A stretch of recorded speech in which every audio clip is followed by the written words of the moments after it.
Assalamualaikum warahmatullahi wabarakatuh. Berjumpa lagi dengan Sejarah Islam Channel. Pada kesempatan kali ini, saya akan berbagi kisah tentang wafatnya Khalifah Umar bin Khattab. Umar bin Khattab dibunuh oleh Abu Lu'lu'ah Fairuz pada saat ia akan memimpin sholat subuh. Fairuz adalah orang Persia yang masuk Islam setelah Persia ditaklukkan Umar. Pembunuhan ini konon dilatar belakangi dendam pribadi Fairuz terhadap Umar. Fairuz merasa sakit hati atas kekalahan Persia, yang saat itu merupakan negara adidaya oleh Umar. Peristiwa ini terjadi pada hari Rabu, 25 Zulhijjah, 23 Hijriah. Setelah wafat, jabatan Khalifah dipegang oleh Utsman bin Affan. Seiring terbitnya matahari pagi, berita mengerikan tersebut tersebar ke seantero Madinah. Penduduk ingin mengetahui lebih jelas mengenai kejadian yang sangat mengejutkan itu. Bahkan pemuka-pemuka dari masing-masing kabilah segera berkumpul di halaman rumah Umar untuk mengetahui kondisi kesehatannya. Abdullah ibnu Abbas mengungkapkan, "Aku masih berada di tempat Umar, dan dia belum sadarkan diri hingga matahari terbit." Setelah siuman, sambil berbaring ia bertanya, "Apakah orang-orang sudah sholat?" "Sudah," jawab Abdullah ibnu Abbas. Setelah itu, ia memerintahkan Abdullah ibnu Abbas untuk mencari tahu orang yang telah menusuknya. "Aku segera keluar dan menemui para pemuka kabilah." "Saudara-saudaraku," kata Abdullah ibnu Abbas, "Amirul Mukminin ingin mengetahui apakah peristiwa ini merupakan konspirasi kalian?" Para pemuka kabilah yang mendengar pertanyaan tersebut menjadi kecut, dan serentak berkata, "Semoga Allah melindungi kami tidak tahu." "Mana mungkin, itu akan terjadi, jika kami tahu, pasti kami bersedia menebusnya dengan nyawa kami, atau anak-anak kami." "Lalu siapa yang menikam Amirul Mukminin?" tanya Abdullah bin Abbas lagi. "Ia ditikam oleh musuh Allah, Abu Lu'lu'ah budak Mughirah bin Syu'bah," jawab mereka. Lalu Abdullah bin Abbas kembali ke dalam rumah Khalifah Umar, dan menyampaikan kabar orang yang telah menikamnya. "Alhamdulillah, aku tidak dibunuh oleh seorang Muslim." "Tidak mungkin orang Arab akan membunuhku," kata Umar. Kemudian Umar radhiyallahu anhu menangis. Umar berkata, "Demi Allah, jika aku dapat meninggalkan dunia ini tanpa ada perkara yang memberatkanku, dan tak ada apa-apa untukku, maka aku akan bahagia." Abdullah ibnu Abbas berkata, "Ya Amirul Mukminin, Rasulullah Shallallahu Alaihi Wasallam meninggalkan dunia ini, dan dia merasa bahagia denganmu. Tidak ada dua orang Muslim yang berselisih berkenaan dengan kekhalifahanmu. Setiap orang bahagia dengan kekhalifahanmu." Umar berkata, "Aku tahu itu.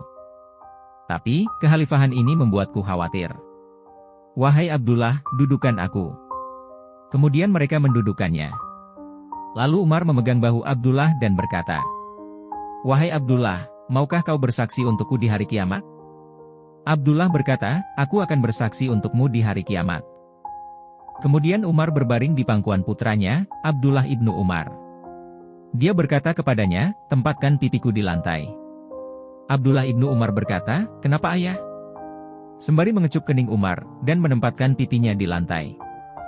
Umar berkata, "Jika aku ditakdirkan berada di surga, maka bantal surga lebih lembut daripada pahamu.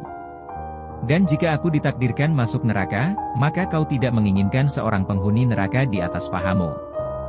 Selain itu, ia juga berpesan kepada anaknya, agar menjual benda-benda yang dimilikinya, untuk melunasi hutang-hutangnya. Sebab, ia tidak ingin meninggalkan dunia dengan membawa kewajiban yang belum diselesaikan. Kemudian Umar memberitahu anggota keluarganya, "Lembut-lembutlah dalam mengkafaniku, karena jika Allah menakdirkanku surga, maka Allah akan memberikanku yang lebih baik daripada ini. Dan jika Allah menakdirkan neraka untukku, maka Allah akan mencabutku dari semua ini.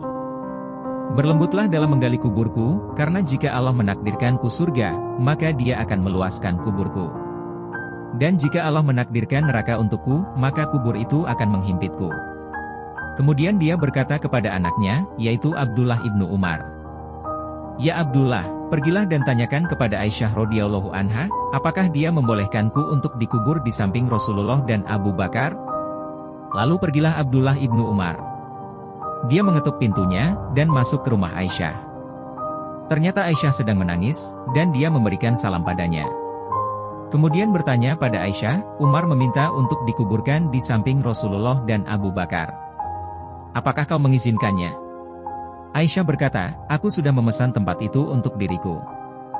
Karena Rasulullah adalah suamiku, dan Abu Bakar adalah ayahku. Tapi, aku akan memberikannya kepada Umar. Dan riwayatnya menyebutkan, ketika Abdullah datang, Umar sedang berbaring, dan dia berkata, dudukkan aku. Kemudian mereka mendudukannya, lalu Abdullah memasuki ruangan dan berkata, wahai ayahku, keinginanmu dikabulkan. Lalu Umar berkata, aku tidak punya keinginan apapun melebihi itu.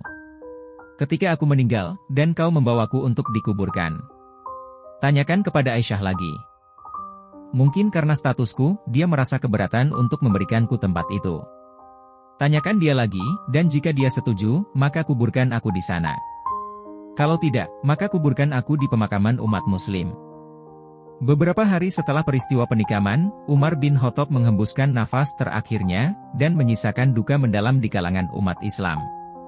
Bagaimanapun, kondisi Islam sepeninggalan Umar saat itu, dapat dikatakan bahwa Islam telah mencapai kegemilangan.